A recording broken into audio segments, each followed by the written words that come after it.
Hi there, Roland. The Cask of Amontillado. I have problems saying Spanish words in English. The Cask of Amontillado. No, the Cask of Amontillado is the most intriguing short story I have ever read. Edgar Allan Poe was the master of horror literature. Horror literature, general concept, know thee. Was the, I'm going to add another word for the hell of it, the supreme master of horror literature. The Cask of Amontillado is a soliloquy, great word, which takes place in Italy during the carnival, in an undefined town, in an unspecified year. The reader can follow the plot through Montresor's eyes. He was insulted by an affluent nobleman, Fortunato. He vows to take revenge. Fortunato is known as a wine connoisseur all over the country. He has a debauched lifestyle. Good. The protagonist encounters him on the street at the peak of the carnival season. Fortunato is wearing a jester's motley. Okay. And he is barely able to stand on his feet. Montresor pretends he's on the way to Luchesi. Intend to invite him to try Amontillado at his palazzo.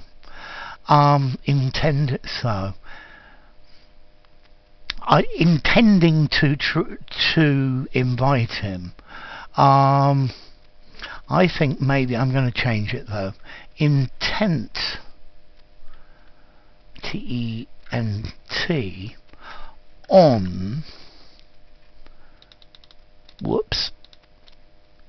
inviting him, intent on inviting him. If you're intent on something, this is the thing that you are determined to do. Yeah, you're going to do it come hell or high water. Intent on inviting him to try Amontillado at his palazzo. I would say try the Amontillado at his palazzo.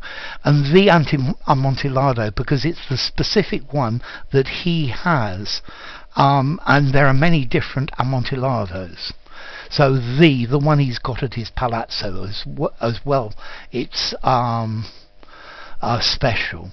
By mentioning the rare Amontillado, the main character is able to arouse his enemy's desire to visit his cellar and taste it.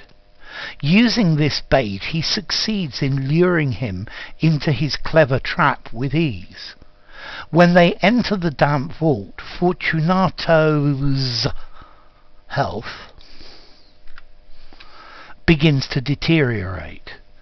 The readers must be feeling claustrophobic, disorientated and disturbed as the villain ensnares the fool into the most remote place of the murky catacombs in the quest for the cask. Montresor is an unreliable narrator, and we have to rely on the writer's illusions about his real motive. We could be hypocrites, so we could be hypocrites if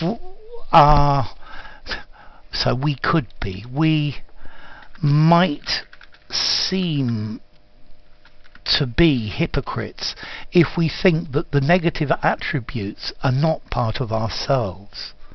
Madness, fear, hatred, vengefulness and jealousy are the hereditary traits of mankind. If someone read it perfunctorily, this person would not be able to understand the subtlety of the story because of the verbose. Verbose is an adjective. Because of the verbose, old-fashioned language. In conclusion, I highly recommend it to anyone who relishes who is third person singular, reading macabre stories. Although this story is very economical, with few pages and 2 characters. So, although this story is very economical, with very few pages, and I'm going to put an only 2 characters, the author was able to conjure up the surroundings in vivid detail. Yes, just conjure up the surroundings in vivid details. If the last one was good, this one is much better. I think you're going to get an 8.5 for this. You might even get a 9 for it. This is really good work. Notice the way I'm just reading through this like